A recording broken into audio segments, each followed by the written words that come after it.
امریکہ کے صدر Donald Trump نے کینیڈا کی کئی مصنوعات پر 50% ٹیرف لگا دیا۔ امریکی اخبار کے مطابق صدر ٹرمپ نے حکم نامے میں دستخط کیے ہیں جس کے تحت ٹیرف کا نفاذ اگلے 30 روز میں کر دیا جائے گا۔ جو چیزیں ٹیرف کی زد میں آئیں گی ان میں ہاکی اور سیمنٹ بھی شامل ہے۔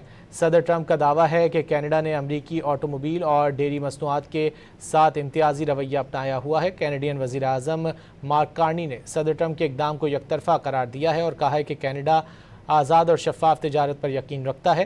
اپنے بیان میں مارک کارنی نے کہا کہ کینیڈا مہینوں سے جاری تجارتی تنازع ختم کرنے کے لیے امریکہ سے بات چیت پر تیار ہے، پر ساتھ ہی خبردار کیا کہ کینیڈا اپنی قوت کو بڑھانے کے لیے ہر ممکن اقدام کرے گا۔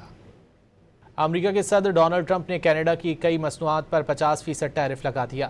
امریکی اخبار کے مطابق صدر ٹرمپ نے حکم نامے میں دستخط کیے ہیں جس کے تحت ٹیرف کا نفاذ اگلے 30 روز میں کر دیا جائے گا۔ جو چیزیں ٹیرف کی زد میں آئیں گی ان میں ہاکی اور سیمنٹ بھی شامل ہے۔ صدر ٹرمپ کا دعویٰ ہے کہ کینیڈا نے امریکی آٹوموبائل اور ڈیری مصنوعات کے ساتھ امتیازی رویہ اپنایا ہوا ہے۔ کینیڈین وزیر اعظم مارک کارنی نے صدر ٹرمپ کے اقدام کو یک طرفہ قرار دیا ہے اور کہا ہے کہ کینیڈا آزاد اور شفاف تجارت پر یقین رکھتا ہے۔ اپنے بیان میں مارک کارنی نے کہا کہ کینیڈا مہینوں سے جاری تجارتی تنازع ختم کرنے کے لیے امریکہ سے بات چیت پر تیار ہے، پر ساتھ ہی خبردار کیا کہ کینیڈا اپنی قوت کو بڑھانے کے لیے ہر ممکن اقدام کرے گا۔ امریکہ کے صدر ڈونلڈ ٹرمپ نے کینیڈا کی کئی مصنوعات پر 50% ٹیرف لگا دیا۔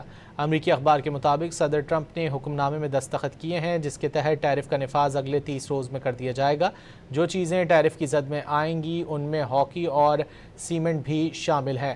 صدر ٹرمپ کا دعویٰ ہے کہ کینیڈا نے امریکی آٹوموبائل اور ڈیری مصنوعات کے ساتھ امتیازی رویہ اپنایا ہوا ہے۔ کینیڈین وزیر اعظم مارک کارنی نے صدر ٹرمپ کے اقدام کو یک طرفہ قرار دیا ہے اور کہا ہے کہ کینیڈا آزاد اور شفاف تجارت پر یقین رکھتا ہے۔